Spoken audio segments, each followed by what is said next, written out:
오늘은 이삭의 결혼 속에 담긴 아브라함의 믿음이라는 제목으로 하나님의 말씀 전하도록 하겠습니다. 제가 미국 중앙교회에 부임하고 결혼식 주례를 12번을 했습니다. 우리 교회 부임한 지가 2달하고 석 달이 되어갑니다. 그동안 12쌍이나 주례를 했으니까 거의 2달에 한 번꼴로 결혼식 주례를 한 것입니다. 작년에는 10월부터 12월까지 매달 한 번씩 주례를 했습니다. 어제는 교회 홈페이지 게시판에 올려진 결혼식 광고를 검색해서 제가 주례를 해준 부부들의 결혼식 날짜와 이름을 정리를 해보았습니다. 현재 그 중에 교회에 잘 나오고 있는 쌍이 7쌍이 있습니다. 그리고 결혼해서 해외에 거주하는 부부도 있고 안타깝지만 아직까지 신앙생활을 시작하지 못한 부부들도 있습니다. 아직도 결혼을 시켜야 될 청년들이 많이 있습니다. 그런 청년들을 생각하면 늘 만연한 자식 아직 출가시키지 못해서 걱정하는 부모의 심정입니다. 올해는 그러한 모든 청년들이 다 결혼을 하는 은혜가 있기를 간절히 소망합니다. 그래서 올해에도 주례를 많이 섰으면 좋겠다 하는 생각을 해보게 됩니다. 제가 주례를 할 때마다 고민이 한 가지 있습니다. 그것은 신랑보다 제가 더 어려 보이지 않을까 하는 고민입니다.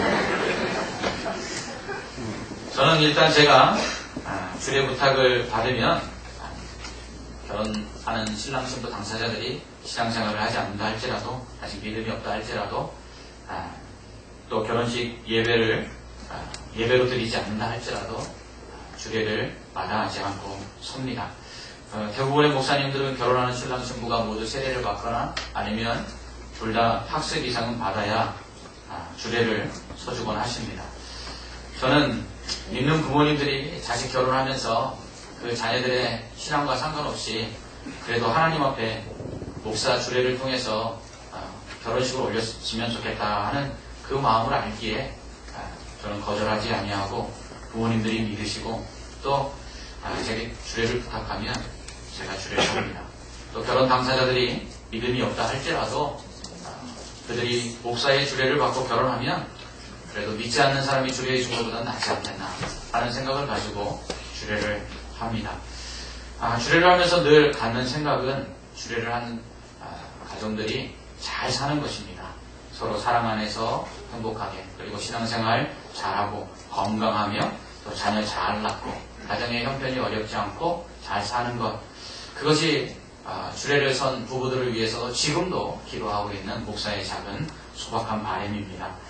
선배 목사님이 그러시더군요. 언제부턴가 주례하는 게 겁난다고. 왜냐하면 자신이 주례를 해준 부부들이 끝까지 살지 못하면 어떨까 하는 염려가 있다고 합니다. 그래서 저는 그 말씀을 들은 이후로 주례를 하면서 빼놓지 않는 말이 있습니다. 끝까지 사는 것이 사랑하는 것이고 끝까지 사는 것이 잘 사는 것입니다. 하고 끝까지 잘 살라고 당부의 말을 꼭 합니다. 점점 결혼의 중요성이 사라지고 있습니다. 결혼하지 않고 동거만 하도 된다고 생각하고요. 결혼하지 않고 애만 낳으면 되지 않을까 하는 생각도 갖고 또 심지어는 결혼하지 않고 독신으로 살면 훨씬 더 인생이 즐겁지 않겠나 하는 그런 경향들이 점점 만연해져 가고 있습니다. 그러나 이 모든 것은 하나님께서 원하시는 것은 분명 아닙니다. 어떤 사람들은 결혼해도 행복하지 않을 것 같아서 결혼하지 않겠다 하는 사람들도 있습니다. 그렇다면 결혼은 왜 하는 것일까요? 결혼은 무엇을 위해서 하는 것일까요? 과연 행복하기 위해서 결혼하는 것일까요? 혼자 사는 것보다는 낫기 때문에 결혼하는 것일까요? 아니면 남들 다 하는 거니까 나도 한번 해야 되지 않을까 해서 하는 게 결혼일까요? 전 세계에서 이혼율이 가장 낮은 나라가 있습니다. 브라질입니다. 이 브라질에서는 결혼 자격 시험이라는 것이 있어서 결혼을 하려면 누구나 자격 시험에 합격해야 한다고 합니다. 정부 기구의 전문 교육기관에서 하루에 6시간에서 7시간씩 열흘 동안 그것도 합숙하면서 결혼생활, 또 부부관계, 일반위생, 그리고 자녀 교육 등을 배우고 마지막 날에는 시험을 친다고 합니다. 그래서 시험에 합격해야지만 결혼할 자격을 준다고 합니다. 만약에 떨어지면 어떡하죠? 재시험을 봐야 된답니다. 그래서 이렇게 결혼 자격 증서를 받으면 자녀의 입학, 사회적 지위, 재산, 상속 문제 등에 있어서 혜택을 받는다고 합니다. 회사나 사회에서도 결혼 자격 시험을 본다고 하면 진심으로 축하해주고 시험 볼 수 있도록 시간을 내주고 휴가를 주고 우선적으로 배려를 한다고 합니다. 이런 분위기에서 결혼 자격 시험을 피할 이유가 없고 또 모두가 이 자격 시험을 친다고 합니다. 하지만 여러분, 결혼 자격 시험을 쳐서 거기에 합격하면 과연 행복한 가정을 이루고 행복하게 살 수 있을까요? 여러분, 진정한 결혼의 행복은 어디 있을까요? 무엇을 위하여 결혼해야 정말 잘한 결혼이 될까요? 하나님은 어떤 결혼을 원하실까요? 우리는 이것을 고민해야 될 거라고 생각합니다. 오늘 말씀은 하나님께서 원하시는 결혼이 무엇인가, 그것을 우리에게 가르쳐주고 있습니다. 1절에서 아브라함은 나이가 많아 늙었다고 말씀하고 있습니다. 그런 그에게 하나님께서 범사에 복을 주셨다라고 기록하고 있습니다. 최근 수명 연장으로 인해서 희망 연수가 자신이 얼마까지 살 수 있을까 하는 기대 연수가 84세라고 이야기합니다. 그러니까 저는 이제 한 절반 정도 산 것 같습니다. 아직도 살아야 할 날이 한 40년 이상 남아있다고 생각하니까 앞으로 뭐 하면서 살아야 될까 그런 생각을 해보게 됩니다. 노령 인구의 증가, 그리고 그에 대한 복지가 이제 사회 문제로 대두되고 있습니다. 모두가 노후 대책 마련을 놓고 고민하고 있습니다. 여러분들은 노후 대책 어떻게 하고 있습니까? 연금을 주셨습니까? 보험을 주셨습니까? 여러분들은 어떻게 노후 대책을 하고 계십니까? 아무래도 나이가 들면 들수록 기력이 약해지고 또 노후에 대한 걱정이 생겨나기 마련입니다. 노인들에게는 그래서 세 가지 고통이 있다고 합니다. 이것을 노인들의 상고라고 이야기하는데, 첫째는 가난입니다. 둘째는 질병입니다. 셋째는 소외입니다. 그런데 아브라함은 노년에 하나님께서 복을 주셔서, 범사에 복을 주셔서 부자가 되었기 때문에 가난하지 않았습니다. 그리고 또한 그는 질병이 없이 건강하였습니다. 어디에도 아브라함이 질병에 걸렸다는 기록이 없습니다. 그리고 그는 자식이 없이 그 인생을 마감하기 전에 하나님께서 더 자식을 줘서 그 자식이 잘 그를 공양하고 있었기 때문에 그는 외로움이나 소외감이 없었습니다. 얼마나 좋았겠습니까? 우리 교회도 연세 드신 어르신들이 참 많이 계신데, 우리 모든 성도들에게 이렇게 노후에 아브라함처럼 하나님이 범사의 복을 주셔서 인생의 노년이 더 평안하고 은혜가 넘치기를 주님의 이름으로 축원합니다. 이렇게 범사의 복을 받은 아브라함이지만 걱정이 하나 있었어요. 그것은 이삭을 장가 보내지 못한 것입니다. 100세에 낳은 아들인데 아직까지 장가를 못 보냈어요. 그 당시에 이삭의 나이가 36살이었습니다. 하루는 자기 집 모든 소유를 맡은 종을 부릅니다. 그리고 그에게 이렇게 이야기합니다. 너는 가나안 땅에서 내 아들 이삭을 위해서 아내를 택하지 말고 갈대아우로 내 고향에 가서 내 아들의 아내를 택하여 데려오라, 이렇게 말합니다. 그러니까 이 종이, 내 주인이, 만약에 제가 주인님의 고향인 갈대아 우르에 가서 주인님의 아들이 이삭을 위해 아내를 택했는데 그 여자가 이 가나안 땅으로 저를 따라 오지 않겠다고 하면 어떻게 할까요? 제가 이삭을 데리고, 주인님의 아들을 데리고 갈대아 우르에 가서 결혼을 시킨 다음에 그 다음에 돌아올까요? 라고 이야기를 합니다. 그러자 아브라함이 노라고 해요. 아니, 그렇게 하지 마라. 만약 아들을 위해서 갈대아 우르 내 고향에서 아내감을 택했어도 그 여자가 너를 따라서 이 가나안 땅으로 오지 않겠다고 하면 그 여자를 데려오지 마라.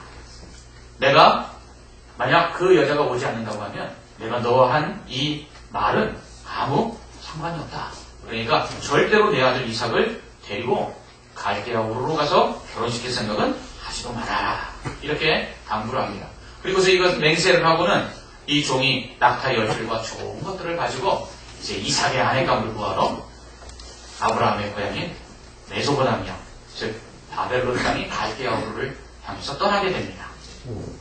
그렇다면 왜 아브라함은 가나안 땅이 아닌 갈대아 우르에서 이삭의 아내를 택하여 데려오게 했을까요? 하나님이 떠나라고 하신 그 고향 땅에서 지금 떠나서 약속하신 땅 가나안 땅에 들어와 있는데 왜 가나안 땅에서 이삭의 아내를 구하지 아니하고 하나님이 떠나라고 하신 갈대아 우르에서 이삭의 아내를 구하려고 했던 것일까요? 사라가 죽자 아브라함은 헷 족속에서 가나안 땅을 삽니다. 이는 하나님께서 그와 그 자손에게 그 땅을 주시겠다고 하신 약속을 믿고 이 땅은 이제 우리 땅이 될 것이니까 이 땅에다가 내 아내를 장사하고 또 나를 묻고 우리 후손들이 여기에 장사를 지내야겠다 하는 마음으로 하나님의 약속에 대한 확신으로서 이 가나안 땅을 샀습니다. 그러니까 이제 그 가나안 땅을 하나님께서 아브라함에게 주실 땅이요. 또 아브라함은 그 땅에서 우리가 살 것이라고 생각했기 때문에 그 가나안 땅을 샀다면 당연히 이삭의 아내도 가나안 여자 중에 구해서도 아무 문제가 없을 텐데 왜 하필이면 가나안 여자가 아닌 자기 고향 갈대아 우르에서 이삭의 아내를 구하도록 했을까? 그것은 이 가나안 족속은 하나님께서 진멸하실 족속이었기 때문에 그렇습니다. 하나님께서 아브라함에게 세 가지 약속을 하셨죠. 땅을 주겠다. 너로 큰 민족을 이루고 네 후손들이 큰 민족이 되겠다. 그리고 내가 모든 민족의 복의 근원이 되겠다. 이 세 가지 약속을 주시고 그것들을 여러 번 확증하시는데 특별히 창세기 15장에서는 하나님께서 재물을 놓고 약속을 체결하시죠. 그때 하나님께서 뭐라고 말씀하시냐면 내가 이 땅 가나안 땅을 너와 내 후손에게 줄 것인데 그런데 이 땅 백성이 아직 내가 심판할 만큼 죄를 짓지 않았기 때문에 이 백성이 완전히 심판받아 이 땅에서 다 쓸어버리고 그리고 너와 내 후손들에게 이 땅을 주기까지 400년 동안 내 후손들이 이방의 땅 애굽에 내려가서 400년 동안 객으로 살다가 이 땅에 올라올 것이다. 그때에는 이 가나안 족속들, 이 범죄한 족속들을 다 몰아내고 그리고 너희가 이 땅을 차지할 것이다. 이렇게 하나님께서 말씀하십니다. 그러니까 가나안 땅에서 이삭의 아내를 얻지 않은 이유는 단 하나입니다. 가나안 족속은 하나님이 싫어하시는 족속이었기 때문입니다. 그들은 하나님께 우상 숭배하고 범죄하고 그리고 하나님을 섬기지 않았기 때문에 하나님께서는 그들을 다 이스라엘 백성을 통해서 진멸하시고 그리고 가나안 땅에 이스라엘 백성들이 살면서 하나님만 섬기도록 하시려고 계획하셨다라는 것을 이 아브라함에게 말씀하신 것입니다. 그러므로 가나안 족속의 여자를 이삭이 아내로 얻으면 어떠한 일이 일어날까? 그것은 불을 보듯 뻔합니다. 믿지 않는 이 가나안 여자가 우상 숭배하며 이삭을 꿰어 이삭도 함께 우상 숭배하고 범죄하게 했을 것입니다. 이것은 그 앞에 나오는 에서가 그랬고요. 그 앞에 나오는 많은 사람들이 하나님이 원치 않는 백성들과 결혼함으로 말미암아 오히려 범죄하고 그리고 하나님의 진노를 받는 것을 통해서 우리는 잘 알 수가 있습니다. 그러므로 아브라함은 가나안 땅을 하나님께서 주실 것이지만 그 가나안 족속과 함께 결혼함으로 그 받은 약속의 땅에서 하나님의 백성들이 우상 숭배하고 범죄하다가 그 땅마저 하나님께서 진노하사 잃게 하실까봐 그것을 염려하여 이삭을 가나안 여인과 결혼시키지 않냐고 갈대아 우르에서 이삭의 아내를 구하게 한 것입니다. 이렇게 이삭의 아내를 구하기 위해 종을 갈대아 우르에 보내는 아브라함의 행동을 통해서 우리는 성도의 결혼에 대한 성경적인 답변을 얻을 수가 있습니다. 그것은 무엇보다도 먼저 우리가 무엇을 위해 결혼하는지를 알고 그것을 위해 결혼해야 한다는 것입니다. 아브라함은 이삭의 아내를 구하는 것부터 시작해서 그의 결혼까지 이 모든 것이 하나님의 언약의 일부라는 것을 알고 있었습니다.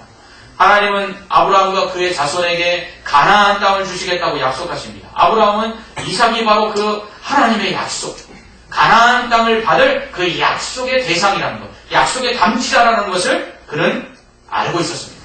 그렇기 때문에 이 가나안 땅이 아브라함에게 그리고 이삭에게 그리고 그 후손들에게 줄 땅이기 때문에 이 땅을 떠나서는 안 된다는 것을 그는 알고 있었습니다. 그래서 결혼을 위하여 만약 이삭의 아내 되는 여자가 가나안 땅으로 그 종을 따라 오지 않으면 그 결혼을 위해서 가나안 땅을 떠나 이삭이 갈대아 우르로 가서는 안 된다고 생각한 것입니다. 왜요? 이 땅은 하나님께서 주신 땅이기 때문에 그 땅을 떠나서는 안 된다라고 생각한 것입니다. 이처럼 아브라함은 이삭의 결혼을 통해 하나님의 언약이 이루어지기를 원했던 것입니다. 아브라함 그리고 이삭 그리고 그 다음에 태어날 후손들이 그 땅을 떠나지 아니하고 그 약속하신 가나안 땅을 하나님께서 허락하셔서 그것을 받기를 원했던 것입니다. 그래서 결혼 때문에 그 땅을 떠나 갈대아와 우르로 가는 것을 원치 않았습니다. 왜지요?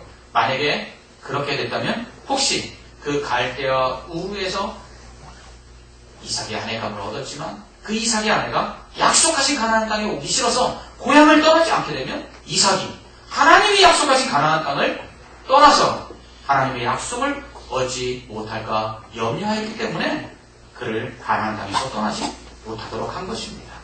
이제 아브라함의 삶과 그 후손의 삶에서 가장 중요한 것은 하나님의 약속이 된 것입니다. 결혼은 그 약속을 이루기 위해 필요하다는 것을 알게 된 것입니다. 결혼해서 자녀를 낳는 것도 이 땅을 받기 위해서, 결혼해서 자녀를 낳는 것도 하나님이 약속하신 큰 민족을 이루고 모든 민족의 복의 근원이 되기 위해서라는 것을 이제 아브라함은 확신한 것입니다. 그래서 결혼을 위해서, 결혼 때문에 이삭을 가나안 땅을 떠나버리게 하거나, 그리고 결혼 때문에 가나안 땅에 있는 여인들과 결혼하도록 하지 않은 것입니다.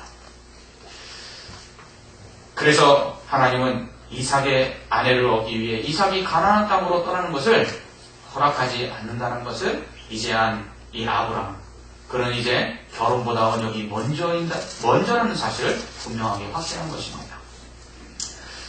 또한 두 번째로 성경적인 결혼은 무엇입니까? 우리는 이삭의 아내를 구하기 위해 갈대아우르로 종을 보내는 아브라함의 모습을 통해 성도가 불신자와 결혼하는 것에 대한 해답을 얻을 수 있습니다. 앞서 말씀드린 것처럼 가나안 족속은 그 죄로 말미암아 하나님의 심판을 받아 이스라엘 족속에게 진멸될 사람들이었습니다. 그들은 우상을 숭배하고 범죄함으로 하나님을 기쁘시게 하지 못하던 백성들이었습니다. 하나님은 그들을 다 몰아내고 이스라엘 백성이 그 땅에서 하나님을 잘 섬기기를 원하셨습니다. 그러나 성경을 보면 가나안 땅에 들어온 이스라엘 백성들이 오히려 가나안 족속을 몰아내지 아니하고 그들에게 동화되고 그들과 결혼하면서 함께 우상 숭배하고 그리고 함께 범죄하는 것을 볼 수 있습니다. 결국 그 결과가 무엇이었습니까? 가나안 땅에서 가나안 족속이 쫓겨난 것처럼 이스라엘 백성이 그 땅에서 쫓겨나 포로로 잡혀가는 일이었습니다. 그렇기 때문에 아브라함은 하나님이 진멸하실 가나안 족속, 그리고 하나님의 약속을 받지 못한 이 가나안 족속 중에 이삭의 아내를 구하기를 원치 않았던 것입니다. 그는 이삭의 결혼을 통해서도 하나님의 언약이 성취되고 하나님의 계획과 뜻이 이루어지기를 원했던 것입니다. 앞서 말씀드린 것처럼 저는 신랑이나 신부가 아직 예수님을 믿지 않아도 부모님들이 믿으시면 믿는 부모님들이 믿는 자녀가 믿지 않는 배우자를 만나 결혼하는 것이 얼마나 안타깝습니까? 그 마음을 이해하고 주례를 합니다. 특히 믿는 지체가 믿지 않는 배우자와 결혼을 해도 주례를 합니다. 아예 믿지 않는 신랑 신부를 위해서도 주례를 할 때가 있습니다. 하지만 그때마다 제게 염려가 있는 것은 믿지 않는 신랑과 신부가 목사의 주례를 받고도 믿지 않으면 어떻게 하나 하는 것이 염려이고요. 또 하나는 믿는 지체가 믿지 않는 배우자와 결혼하여서 신앙생활을 하지 않게 될까? 그것이 가장 큰 걱정입니다. 그렇다면 성도가 불신자와 결혼하는 것에 대해서 성경은 어떻게 말씀하고 있을까요? 우리는 이삭의 아내를 구하는 아브라함의 모습 속에서 그 해답을 찾을 수 있습니다. 아브라함은 하나님의 약속을 이루기 위해 이삭의 아내를 가나안 여자 중에서가 아니라 갈대아 우르에서 택하게 합니다. 그리고 이삭이 결혼을 위해서 가나안 땅을 떠나지 않도록 합니다. 이와 같이 결혼이라는 것은 하나님의 약속과 하나님의 뜻과 하나님의 계획을 이루기 위해서 해야 하는 것입니다. 결혼은 하나님께서 제정하셨습니다. 태초에 하나님께서 남자와 여자를 만드시고 하나님께서 둘을 부부가 되게 하셨습니다. 여러분, 그러니까 하나님은 최초의 맞선 주선자고요. 또한 하나님은 최초의 주례자이십니다. 또한 결혼을 통해서 하나님은 생육하고 번성하며 땅에 충만하여 땅을 다스리라 이렇게 명령을 하셨습니다. 즉 결혼을 통해 하나님은 인간이 하나님의 명령과 하나님의 계획을 수행하기를 원하신 것입니다. 이것이 사명입니다. 그러므로 결혼은 하나님께서 친히 제정하셨고 결혼을 통해 하나님의 뜻과 계획을 이루기를 원하셔서 우리에게 주신 것입니다. 그러므로 이것이 결혼의 이유가 되어야 합니다. 우리가 하나님이 주신 사명과 하나님의 계획과 뜻을 이루기 위해서 하나님이 우리에게 결혼하게 하셨다는 것을 우리는 기억해야 한다는 것이죠. 그렇다면 성도의 결혼을 통해 하나님께서 원하시는 계획과 뜻은 무엇이겠습니까? 믿음의 가정인 우리 가정을 통해서 하나님이 원하시는 뜻과 계획은 무엇이겠습니까? 결혼을 통해 이루어진 성도의 가정은 결혼 그 자체를 유지하고 그리고 그 속에서 행복을 위해 노력하는 것보다 더 가치 있는 것을 추구해야 합니다. 결혼은 사랑하는 사람과 행복한 가정을 이루기 위해서 하는 것입니다. 맞습니다. 그러나 성도에게는 그보다 더 높은 가치, 더 높은 차원에서의 결혼을 해야만 합니다. 그것은 바로 우리의 결혼을 통해서 하나님께서 하나님의 뜻을 이루고 하나님의 계획을 이루고 하나님의 약속을 이루시도록 하기 위해서 결혼해야 한다는 것입니다. 개인적인 사명도 있지만 가정을 이루고 결혼함으로 하나님께서 주신 사명을 이루어야 하는 부분도 우리에게 있다는 것을 우리는 명심해야 합니다. 그런데 불신자와 결혼을 하게 되면 이러한 하나님의 계획과 뜻을 이루어 드릴 수가 없습니다. 정확히 말씀드리면 힘듭니다. 불신자와 결혼하면 그 가정을 통해 이루시고자 하시는 하나님의 계획과 뜻을 담당하기 힘들 뿐만 아니라 오히려 믿음을 잃어버릴 수가 있습니다. 그래서 아브라함은 이삭의 아내를 가나안 여자가 아닌 갈대아 우르에서 구하게 한 것입니다. 불신자와 결혼을 하게 되면 믿는 배우자가 불신 배우자를 교회로 인도하기보다 믿는 배우자가 불신 배우자 따라 신앙생활 제대로 하지 못하는 경우가 더 많습니다. 하나님의 뜻과 계획을 이루기는커녕 자기 신앙도 유지하기가 힘든 경우를 보게 됩니다. 그래서 성도가 불신자와 결혼하는 것을 알리는 것입니다.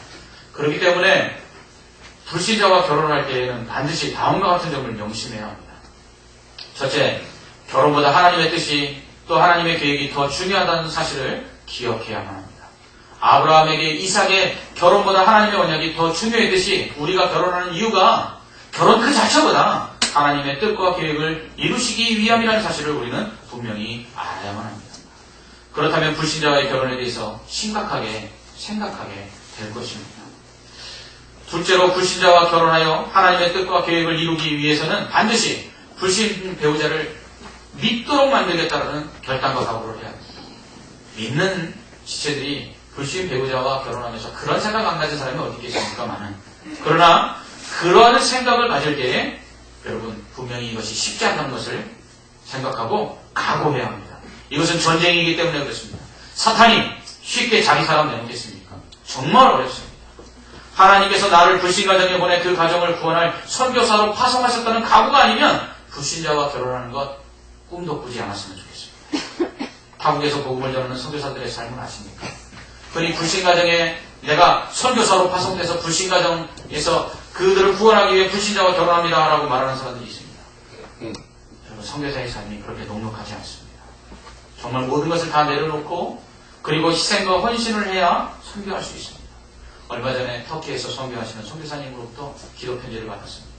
아들이 뇌에 종양이 생겼는데 희귀성 종양이라 이게 암인데 치료도 쉽지 않고 수술한다 할지라도 재발이 자주 일어난다라고 기도해달라고 부탁했습니다.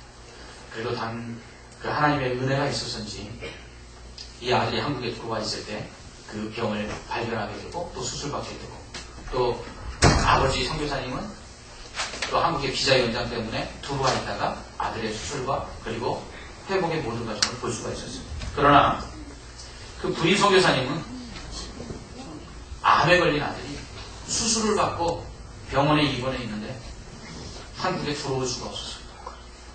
지금도 선교지를 시키고 있습니다. 여러분 선교사들의 삶이 이런 것입니다. 여러분 우리가 이러한 희생과 각오가 없어서는 불신자와 결혼해서 그 가정을 구원한다. 정말 꿈도 꾸지 말아야 합니다. 그러니까 결혼 자체가 목적이 되어서는 안 됩니다. 결혼만 하면 되는 것이 아니라 결혼을 해서 하나님의 뜻과 계획을 이루어드려야 하는 것입니다. 그런 의미에서 함께 하나님의 뜻과 계획을 이루어드릴 믿음의 배우자를 만나는 것, 그것이 믿는 지체들이 해야 할 우선순위라는 것입니다. 아브라함은 이것을 우리에게 알려주기 위해 이삭의 아내를 가나안 땅이 아닌 갈대아 우르에서 택하게 한 것입니다. 그런 의미에서 우리의 결혼을 다시 한번 점검해 봐야 합니다. 아직 결혼 전이라면 나는 무엇을 위해 결혼하려고 합니다. 나는 나의 결혼을 통해 하나님의 뜻과 계획을 이루어 드리려고 하고 있는가 생각해 봐야 합니다. 만약 지금 불신자와 결혼을 전제로 교제하고 있다면 정말 그 사람을 믿도록 만들 각오가 되어 있는가? 나는 하나님의 뜻과 계획과 상관없이 그저 그 사람을 사랑한다는 사실 하나만으로 결혼하려고 하지는 않는다. 나의 결혼은 불신자들의 결혼관과 어떤 차이가 있는가? 이러한 점을 점검해 봐야 합니다. 이것은 믿는 사람과 결혼을 전제로 교제하고 있는 경우에도 마찬가지입니다. 만약 결혼을 했다면 정말 나는 결혼을 통해서 우리 가정을 통해 하나님의 뜻과 계획을 이루고 있는가 확인해야 합니다. 뿐만 아니라 아직 가정 구원을 이루지 못했다면 정말 나는 우리 가족의 구원을 진심으로 바라고 있는가? 결혼을 통해 믿음이 더 성장하기보다 불신결혼으로 인해 내 신앙이 더 약해지지는 않았는가? 우리 점검해 봐야 합니다. 노아의 홍수 때나 마지막 심판 때에 사람들이 한 일이 있습니다. 멸망받는 사람들이 한 일이 있습니다. 그것은 시집가고 장가가는 것입니다. 시집가고 장가가는 게 무슨 일이라고, 무슨 큰 죄라고 그들이 멸망받았을까요? 왜요? 시집가고 장가만 가기 때문에. 시집가고 장가가는 이유가 하나님의 뜻을 이루고 그들의 삶에서 하나님의 계획을 이루고 하나님의 언약을 이루어야 된다는 것을 잊어버린 채 그저 시집가고 장가만 가기 때문입니다. 여러분, 이 말씀은 우리에게 아주 중요한 교훈을 하고 있습니다. 점점 중요한 것들을 잃어가고 있습니다. 참으로 가치 있는 것들을 잃어버리고 있습니다. 여러분, 정말 중요한 것이 빠져버리면 어떻게 될까요? 이번 주일에는 독일에 유학 중인 후배 목사와 함께 점심에 식사를 같이 하면서 이런저런 이야기를 나눴습니다. 그 중에 그 남은 이야기의 핵심은 그것입니다. 우리가 정말 중요한 것이 무엇인지 잊지 말고 살자. 그것을 위해서 우리가 모든 것을 하자. 이렇게 이야기를 나눴습니다. 목회에서 가장 중요한 것이 무엇일까? 그게 부흥일까? 목회에서 가장 중요한 것이 무엇일까? 교회가 커지는 것일까? 목회에서 가장 중요한 것이 무엇일까? 그런 얘기를 나눴습니다. 그러면서 그렇게 이야기했습니다. 목회에서 만약 하나님이 빠지다면 어떻게 될까? 그러면서 야, 하나님 없이도 목회할 수 있지 않겠냐? 이런 말을 나누는 순간 우리 두 사람에게 정말 두려운 마음이 임했습니다. 여러분, 하나님 없는 목회가 있을 수 있습니까? 그런데 있다는 것입니다. 하나님 없는 결혼이 있을 수 있습니까? 있다는 것입니다. 하나님 없는 사업이 있을 수 있습니까? 있다는 것입니다. 하나님 없는 직장 생활이 있을 수 있습니까? 있다는 것입니다. 여러분, 우리는 그리스도인입니다. 그리스도인에게서 그리스도가 빠지면 어떻게 되죠? 사람 인자가 나게 됩니다.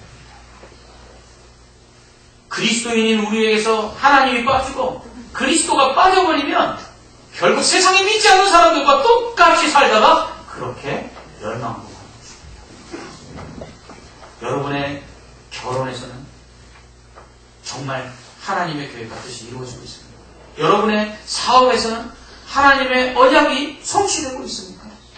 여러분의 가정에서는 그 자녀들이 하나님의 뜻 가운데 아름답게 양육되고 있습니까?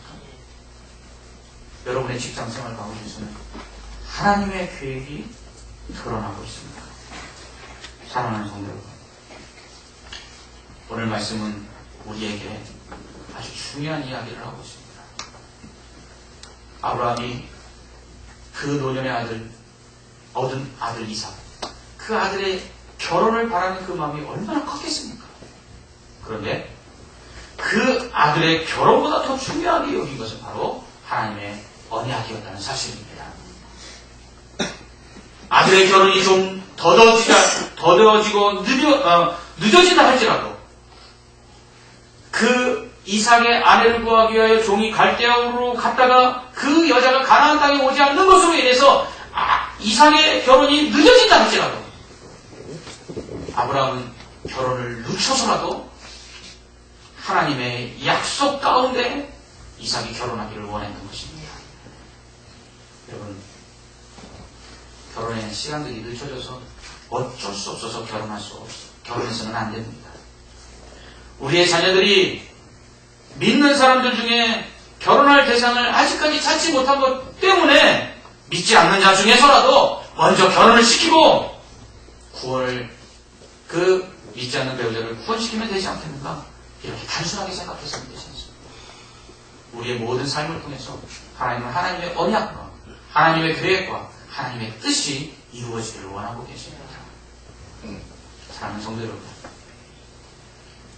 우리의 삶 가운데 그리스도가 드러나고 있습니까? 우리의 삶 가운데 하나님의 계획과 뜻이 이루어지고 있습니까?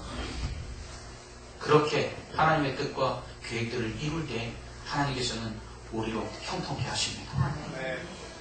아브라함의 종이 이삭의 아내를 얻기 위해서 갈대아우르로 갔을 때 아브라함이 이야기한 그 이야기들을 기억하고 하나님 앞에 우리 주인이 원하는 대로 그렇게 우리 주인의 아들의 아내를 얻게 해주십시오 라고 기도했을 때 그가 기도가 마치기 전에 그는 리브가를 만나게 되고 그리고 그 리브가가 이삭을 따라 결혼함으로 약속의 자손들을 낳게 되는 것을 보게 됩니다. 하나님의 뜻과 하나님의 계획을 이루기 위해서 살 때 조금 늦고 조금 더딘 것 같지만 그러나 그 가운데 하나님의 형통이 있고 하나님의 놀라운 은혜가 우리 안에 더 풍성히 나타나는 것을 여러분 믿으시기 바랍니다. 기도하겠습니다. 참 좋으신 하나님 아버지 은혜와 사랑을 감사합니다. 우리가 결혼을 하든 또 학업을 하든 직장생활을 하든 우리가 사업을 하든 하나님의 그 모든 것에서 하나님의 언약과 하나님의 계획과 하나님의 뜻이 이루어지게 하여 주시옵소서. 그것이 가장 중요한 걸 알고 우리가 무엇 때문에 살아가는지 우리가 잊지 않음으로 말미암아 하나님의 이렇게 하나님의 약속과 하나님의 계획과 뜻을 이루기 위해서 살아가는 자들이 기도할 때마다 아브라함의 종에게 허락하신 것처럼 순족한 은혜와 속히 응답하시는 축복의 역사가 나타나게 하여 주시옵소서. 예수님 이름으로 기도합니다. 아멘.